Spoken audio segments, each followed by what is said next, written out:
This breaking news really pissed off everyone. Jake Paul, he's set to take on Gervonta Tank Davis. Like, as a Tank fan, I hate this fight. You can't defend this, man. Gervonta, you're an active champion. The 135 is buzzing. You need to be there, and if you don't want to be there, that's fine. Drop the belt. Like, I don't think he should be fighting Jake Paul at the ripe age of 30 while he has Shakur Stevenson, while he has a Lamont Roach rematch in his horizon. Oh, well, look, there it's evident. Gervonta is ducking Lamont Roach. He's obviously one of the best boxers in the world, but size plays a massive factor. We're talking about a huge size disparity here, like 5'5" to 6 feet, and so much weight. I mean, I usually defend Jake Paul. Recently, I think the stuff that he's doing for boxing, I think it's ultimately hurting it. Davis has stated that he is going to leave here soon. We're seeing that like unfold now. Gervonta Davis is just never going to go down in history as one of the best lightweights ever.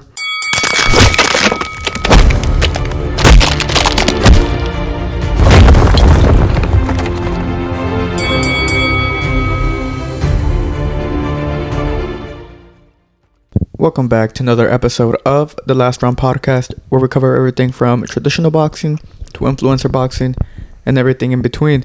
Today's episode, we'll be going over the breaking news featuring Jake Paul as he's set to take on Gervonta Tank Davis in Atlanta in November, as well as going over the confirmed matchup between Vergil Ortiz against Erickson Hammer Time Lubin for the WBC Interim 154 belt. But before we get into the episode, make sure to like and subscribe and follow us on all forms of social media. Also, we're trying to build up a community on Discord, and you guys joining would be greatly appreciated. And now, diving into the episode, the big talk this past week was about Jake Paul. And you know, every time there's media outlet or media reports about Jake Paul, typically it's something that's gonna piss off the traditional boxing fans, and this breaking news really pissed off everyone. He's set to take on Gervonta Tank Davis in November in Atlanta in another exhibition. Last time we saw Jake Paul, he took on Iron Mike Tyson back in November of last year in an exhibition where we saw the nearly 60-year-old Mike Tyson return back to the ring and lose a UD decision over Jake Paul. And now Jake Paul is set to return a year later from that exhibition and take on the current 135 WBA champion in Gervonta Davis. Thoughts about this matchup? Yeah, really crazy. You know, this guy Jake Paul, I think he always makes a spectacle, you know, every time he boxes. Whoever he fights, he's always going to make a spectacle. I mean, this card kind of like, or this matchup kind of came out of nowhere. I know there was some people trying to hinting that they were possibly going to fight, and, you know, there was evidence earlier in the year, you know, especially after Davis had that fight with Roach. In the press conferences, they're like, who's next? Are you going to give him the immediate rematch? And then Roach was like, oh, I mean, the guy who I'm fighting or whatever was in my locker room or whatever. And apparently that man was Jake Paul. So, yeah, very interesting. I mean, just those two things, you know, Gervonta Davis, a champion at 135. And we have Jake Paul, who is a rising prospect. I don't know what you want to call him, but he's a guy who fights at cruiserweight and heavyweight. This guy's a big boy. Well, isn't he ranked number 14 in one of the sanctioning bodies at cruiserweight? I think you're right. So that means maybe he's a contender then. Mm-hmm. Yeah. So very interesting matchup. Before I even, you know, get to my opinions, I kind of want to hear from you. Well, yeah, the thing is, I don't think you can really fault Jake Paul.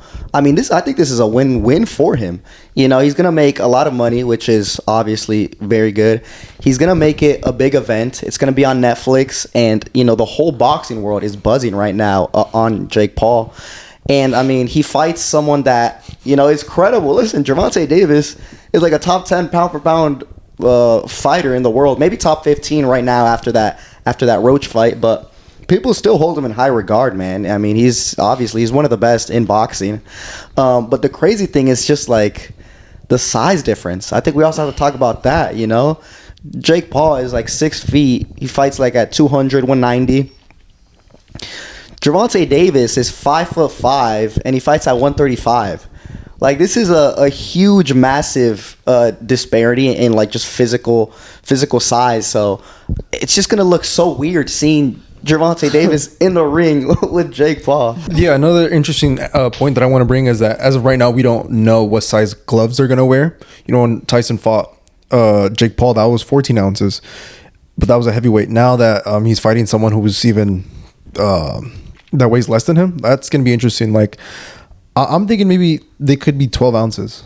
Yeah, because 14 is, I think, is a little bit too much, but 12, it's like, okay. You know, I feel like 14 makes sense because he was fighting an elderly citizen, so I feel like, you know, there was some leeway in that. But like, I think 12-ounce gloves should be the glove size. Yeah, we're probably gonna see 2-minute rounds as well. I mean, because it is an exhibition. So, I mean, I just think that the biggest thing for me, like as a Tank fan, I hate this fight. Like, I don't think he should be fighting Jake Paul at the ripe age of 30. You know, while he has Shakur Stevenson, while he has a Lamont Roach rematch in his horizon. Instead, he sidesteps all of that and wants to fight Jake Paul for what, 10 million, 20 million? Like, does he really need the money that bad?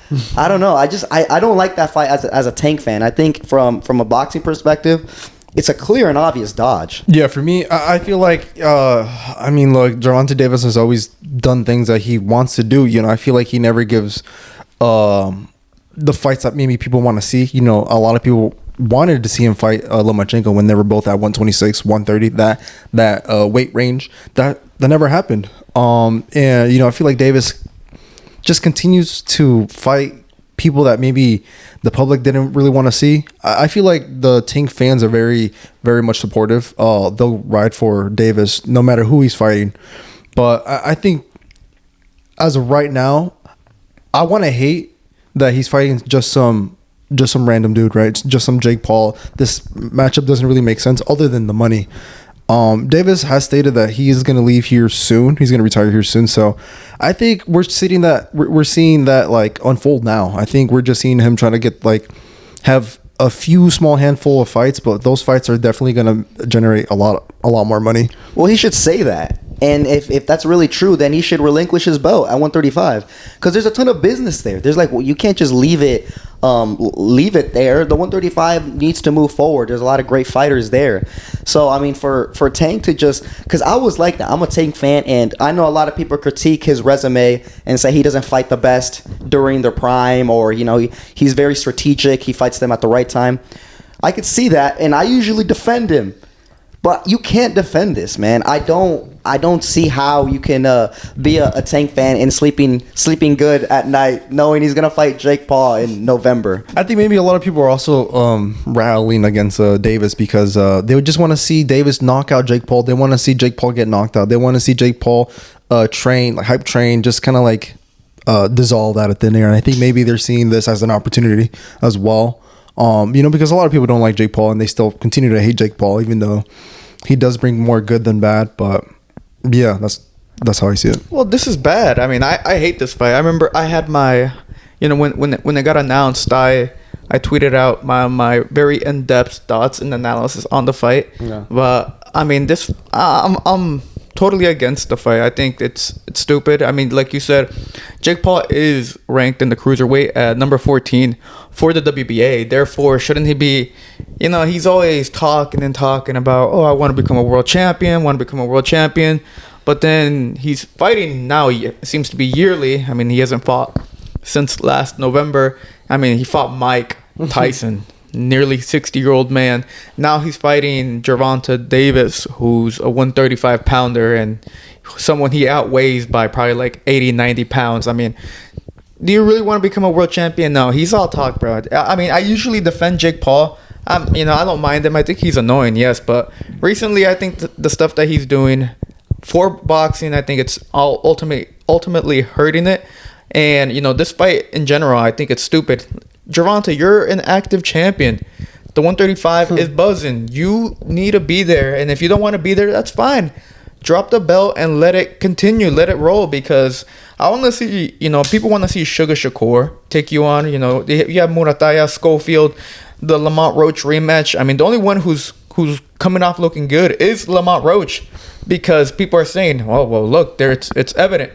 Gervonta is ducking Lamont Roach. Therefore, this is a really good reputation or very good image for Lamont Roach at the moment. So at the end of the day, the ultimate loser is Tank Davis with this official, confirmation of the fight against Jake Paul.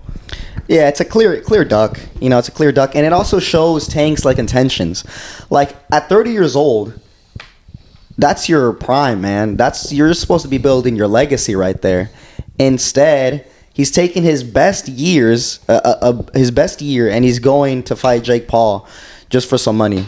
It shows him where his priorities are. He's not trying to build legacy. He's not trying to build, have something retire, be a Hall of Famer, great. No, he's more interested in making money, more interested in having a spectacle. So, it was so bad to see this news because we've literally he was cleared of all the of his charges. He didn't end up getting charged. Dropped. Yeah, they were dropped. Yeah. So that was great news. We heard that and we're like, oh, the Lamont Roach is the announcement's coming. The announcement's coming, the rematch. And then boom, out of nowhere we get Jake Paul versus Gervonta. So I don't know. Yeah, Gervonta. I think we have to talk with this team and be like, yo, what are you guys doing right here? Because this is not what the fans want. The fans don't want to see this fight. Yeah, they don't. And I feel like yes, I think one thing Davis did avoid that rematch against Roach. But look,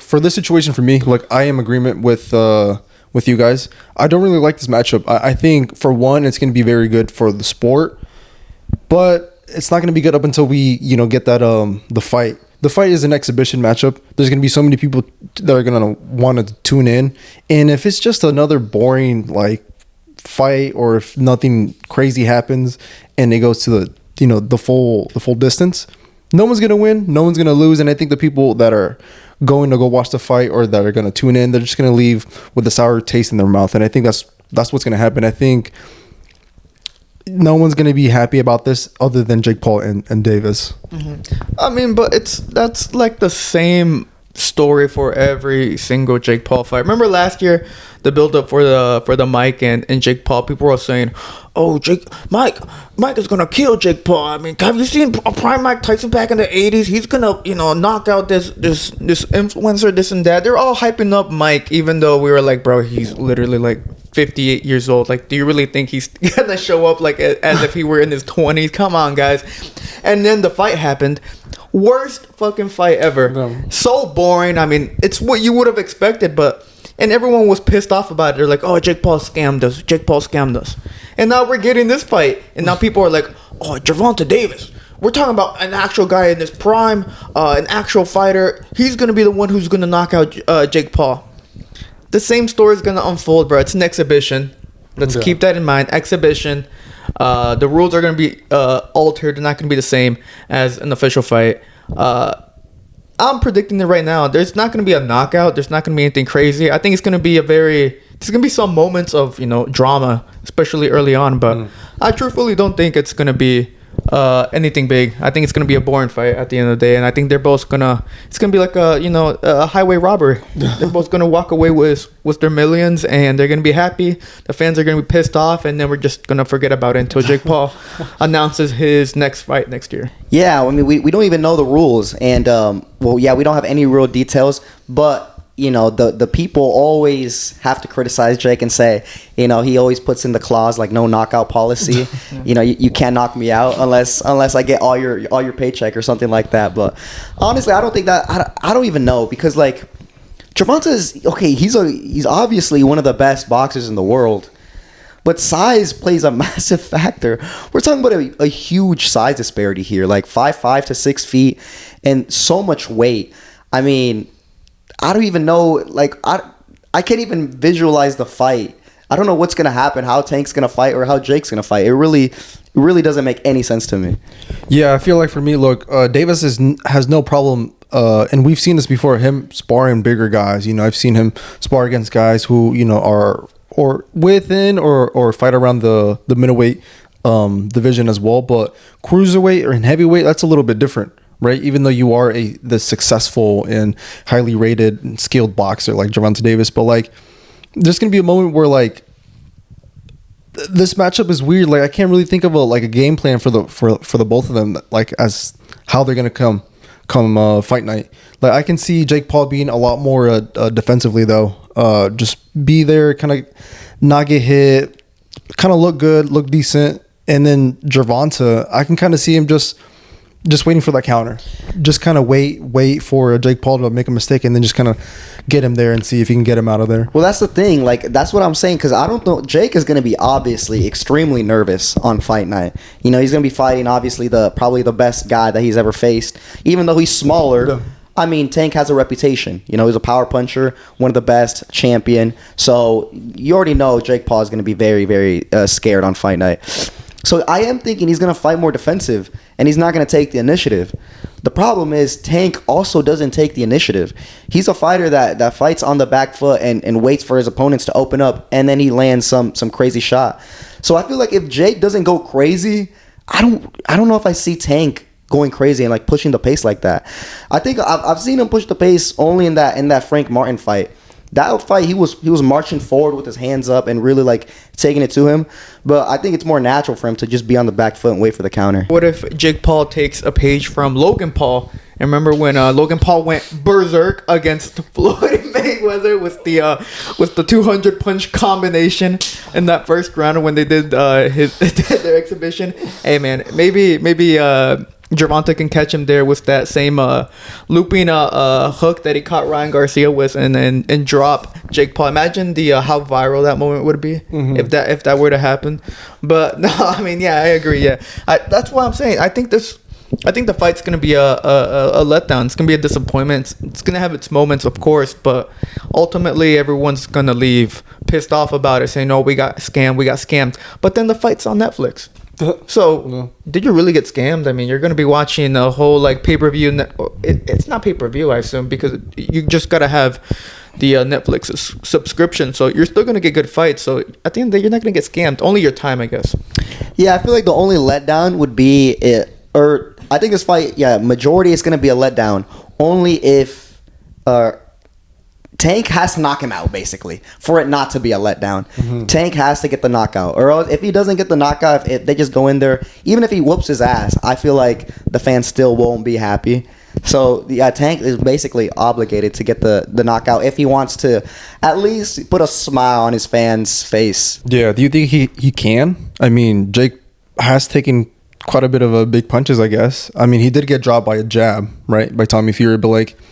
No, he dropped Tommy. Oh yeah, jab. you're right. Jake's never been you're dropped. right. He has never been dropped. Yes, you're right. I got that mixed up. He's never been dropped. So, will Javis be the first guy to do it? I don't know, man. I really don't know. Like, I think he probably. I mean, he does have the power to do it. But I think if Jake is gonna focus on defense. You know, he's gonna. Well, the thing is also he doesn't keep his hands up. He has a bad habit of having his hands down. So there's a chance that if Tank, you know, gets him on one of those counters, one of those sharp counters, he can really hurt him. But I don't think if it is, it's gonna be like a stoppage. I don't think it's gonna be like a one punch KO where he flatlines Jake Paul. Well, yeah, I think just the big thing would be the rules. Like what should we be expecting? Should we be expecting the 8 rounds, 2 minutes like they did with Mike, the 14-ounce gloves? It's not going to be on their records, right?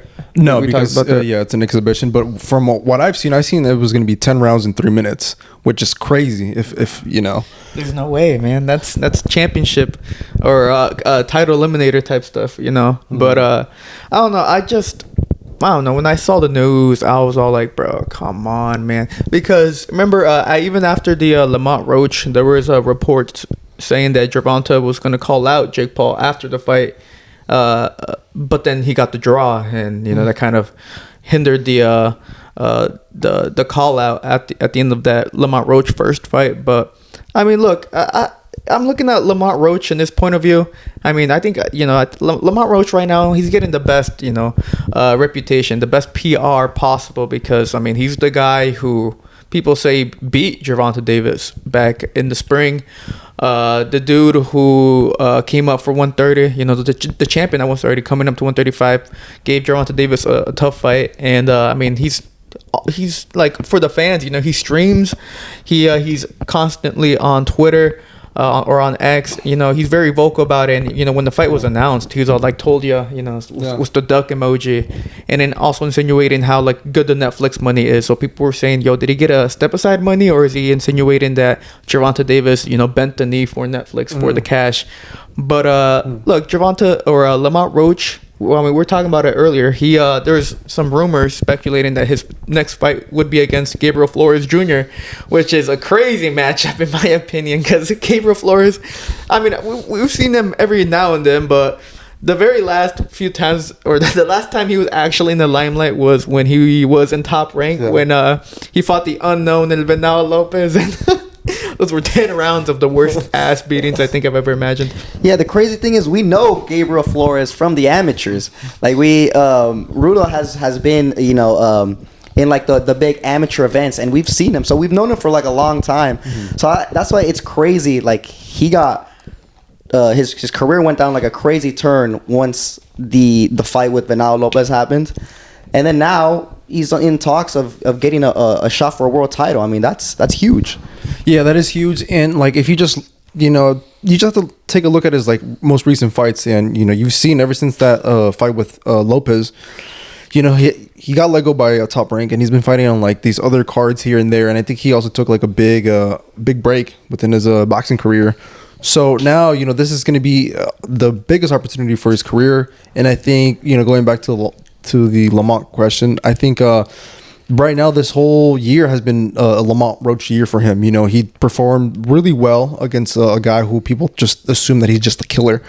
Performed really well, and then it seemed as though like that guy doesn't want to fight him. So now he's going to take I wouldn't say easy route, but he's going to take an easy fight for an easy title defense. Yeah, I think it's going to be an easy title defense. I think Lamont Roach is going to win that fight pretty comfortably.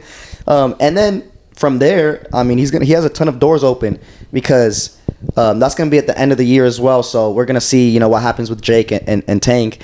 But Lamont, maybe he doesn't even have to fight Tank. Maybe I know there was some talks of Shakur as well. Shakur was on X saying that he might fight Tail and then fight Lamont Roach, you know, next. So that could be also a possibility for Roach. You know, I think he has a lot of doors open at the 130 and the 135, so it's looking really good for him.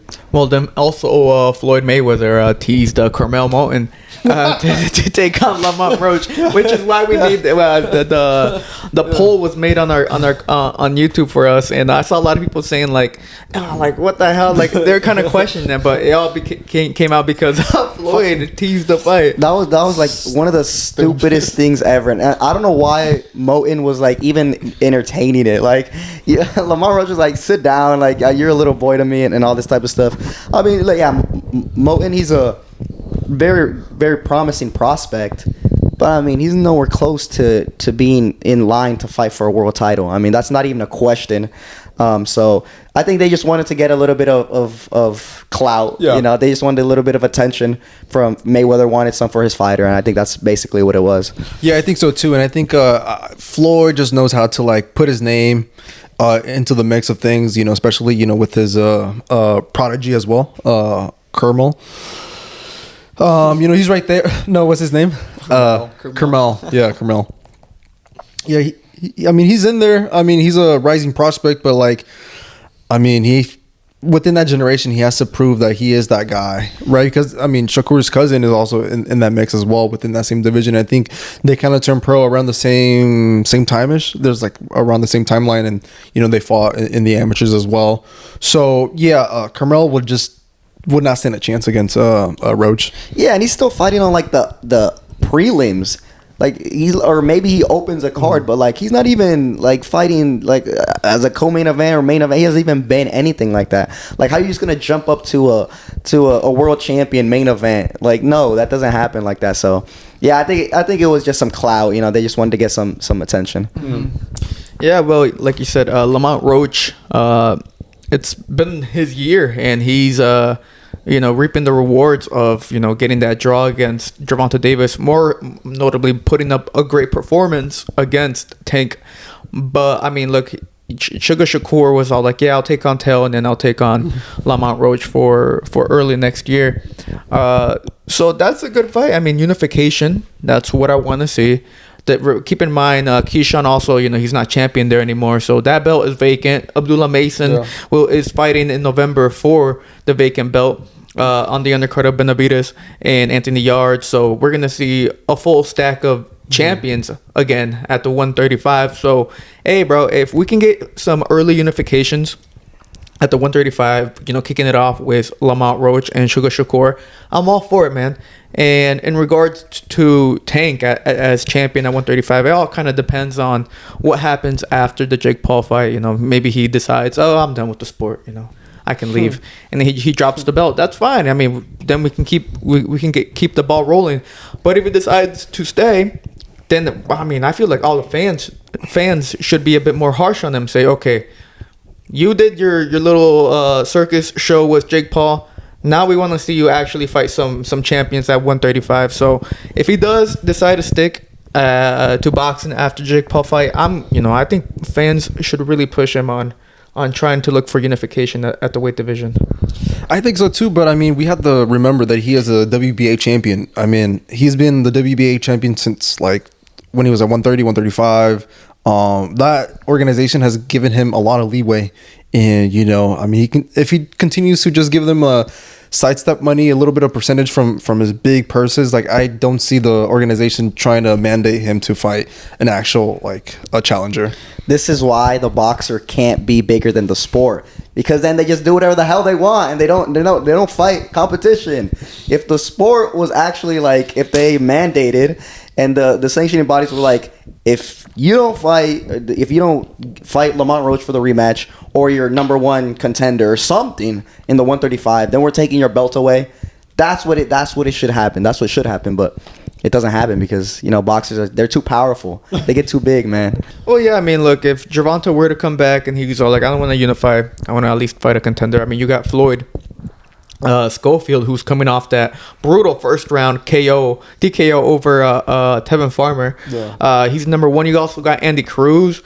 Somehow you got Lucas Body in there in the top 10. He's got, and then Gabriel Flores number 14. But look, you got Floyd Schofield, his name's been in the mud for quite some time now, ever since that Sugar Shakur pullout on fight week back earlier in the year. So he's definitely got his rep back, and he definitely, I know, wants a shot. So that's a good matchup for him, if he doesn't want to go for the champions. But then again, we're just speaking hypotheticals right now, and it all depends on what happens after the Jake Paul and Gervonta Davis fight. But you guys have anything else to say about that topic?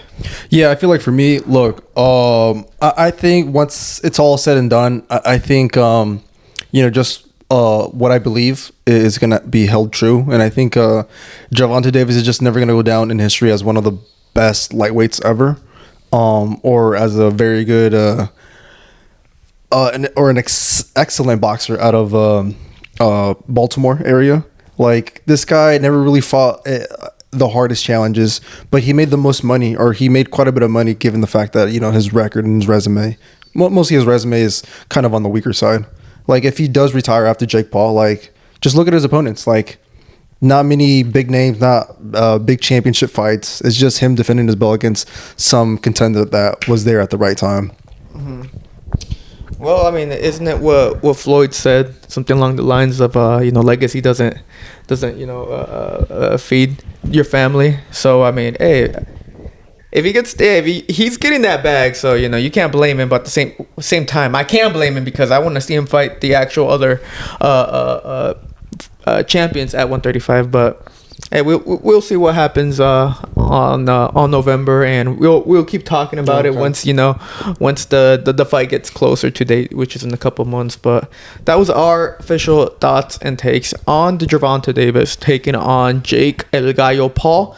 And now we move on to the next topic, which is Vergil Ortiz, the 154. We're always talking about it because it's the best division in boxing, and Vergil Ortiz is regarded as a top 3 fighter at that division. So in high regards, Vergil Ortiz officially confirmed to fight Erickson Lubin in October, right? Or November. Early November 8th, I believe, down in Texas. So We see the return of Vergil Ortiz. Last time we saw him was against Israel Madrimov, where he was able to pull off what people were saying the upset. I mean, I didn't see it as an upset, but he pulled off the win over Madrimov and secured himself as the interim WBC champion, or retained his interim WBC champion, and is looking to retain it again against Hammer Time Lubin. Thoughts about this matchup? Yo, Vergil Ortiz, like, we're talking about resumes, someone having weak or strong resumes. For never becoming a full world champion, Vergil Ortiz has one of the best resumes, bro. Like, he has fought some tough opponents, and this one is no exception. I mean, Hammer Time Lubin is a world-class fighter. He's very strong. I don't think he's ever been a world champion, but, I mean, he's always there, man. He's dangerous, power, speed, athleticism. Like, this guy's the real deal. So, you know, Vergil, he's going on this run of, like, these hard, tough challenges, and we still have yet to see him fight for a world title. It's crazy. You know, once he finally does, he's going to, like, destroy and then just, like, rule forever, I swear. So, I think it's a great fight, honestly. It's going to be really, really fun to watch. Yeah, I think so, too. And I think it's an interesting matchup. I think this fight against Lubin is a little dangerous. Like, Lubin is a guy who is very explosive. He's a guy who is able to catch and roll and then give one. And then he's also fast as well. This guy, you know, he's been at the top. Unfortunately, he's never been at the very top. You know, he came very close to that when he fought against Charlo, but Charlo just put him out in like 2 rounds? One? No, it was like in First like round? a minute, man. It was like in a minute or two, and that was pretty sad because I was a really big Hammer Time fan, but seeing him just get sparked out like that kind of hurt. Yeah, it did, and I think it kind of, I wouldn't say put a halt to his career because he's here again. You know, we're still talking about him, but like it kind of put his trajectory a little bit differently. Then he started to look for other fights and stuff like that, and then he had that massive fight against Fundora, which he dropped Fundora. He did drop him, but I mean, he took such a beating. Like, it was tremendous. It was bad, but like he's still here. You know what I'm saying? He's still very sharp. He's still at the top of the weight class as well. Yeah, I feel like people sometimes sleep on him a little bit. You know, he doesn't really get that type of attention I think he deserves. Like you said, I think after that Charlo fight, you know, he's had a fight with obviously Fundora, but I don't know, people, I don't think they talk about him as much in the 154, and I think they should. And I think this fight, it might change it a little bit, you know, but I still think Vergil is the clear favorite, honestly. I do think he's a better fighter, but it's gonna be fun, man. I mean, like you said, in that fight, Lubin took so much punishment against Fundora. He broke his face, and he was still going forward, pushing for that fight. So, like, he's got heart, man, and he's not gonna give up. So I'm really looking forward to this one. Plus, he also has really good boxing abilities as well. Like, if I'm not mistaken, he's also a southpaw as well. I think so. You think so? Yeah. So, I mean, that's always tricky as well, an orthodox fighting a southpaw. But, and he's fast as well. Like, he has pretty good high ring IQ, decorated amateur. And he also dropped Berlanga as well, which I think gets overlooked. And sparring as well. Yeah, and Berlanga's a fucking 200-pounder, man. And he dropped him with headgear and, like, bigger gloves. Mm-hmm. He got power, man. He got some serious power. So Vergil definitely has to keep that tight guard, you know, active. The thing is, though, as we've seen from Vergil Ortiz throughout his career, most recently in his past couple fights, his, you know, if you don't regard the I'll even regard the Bohachuk. I say his defense is great for his style. I mean, the come forward pressure fighter style with his hands up, and he's been adding head movement in there. I mean, yes, he got dropped twice against Bohachuk. He wasn't hurt, but he did get dropped. But he showed great head movement there against Madrimov. Yeah, people say, oh, look, he looked, you know, after the fight, they're saying Vergil looks like his face went through a meat grinder because, you know, his face was swollen and beat up.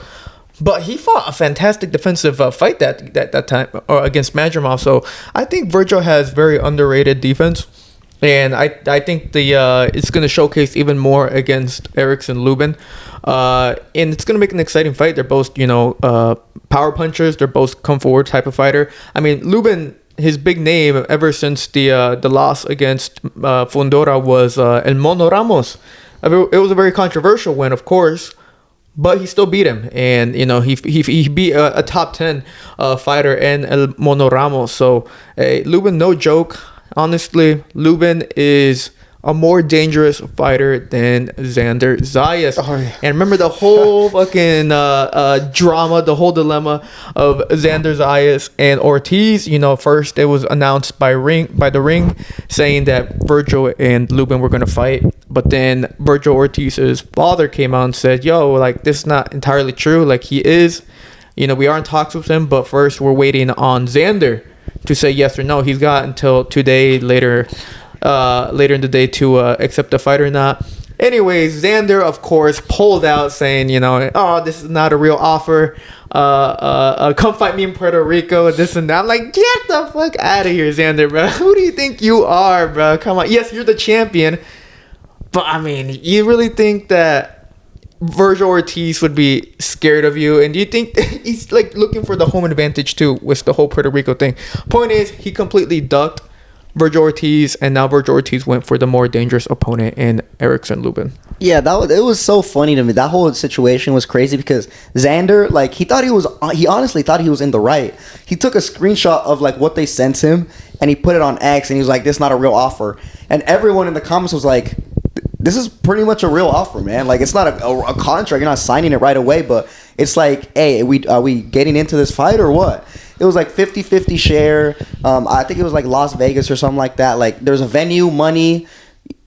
Pretty much, I mean, this is about as good as an offer gets. So I think it was crazy for Zayas to, like, even say that. I think obviously he was scared. He didn't want to fight Vergil Ortiz for his first title defense. Yeah, for me, look, I feel like maybe Ortiz and his team should have persisted a little bit harder with that fight with Zayas. I mean, who cares if he's gonna or if the champion wants to fight in his own hometown? I mean, if Ortiz is really that good and is a lot better than Zayas, how come he didn't want to go over there and just beat him up in his own hometown? Mm-hmm. I mean, if I'm not mistaken, like, Zayas is a much easier opponent than Lubin. Well, they didn't even answer. They didn't answer. I mean, Zayas didn't, and his team didn't, like, answer the offer. It wasn't only until they went to, like, social media and they started dragging his name. Then Zayas was like, oh, I got to defend myself, and said it wasn't a real offer. But he wouldn't have responded. He would have probably just left it like that. So, and Vergil, obviously, he wants a fight. He's trying to stay active. So he's like, he had two options, and he chose Lubin. I think the Xander, of course, took the big L, and he looks very bad out of this situation.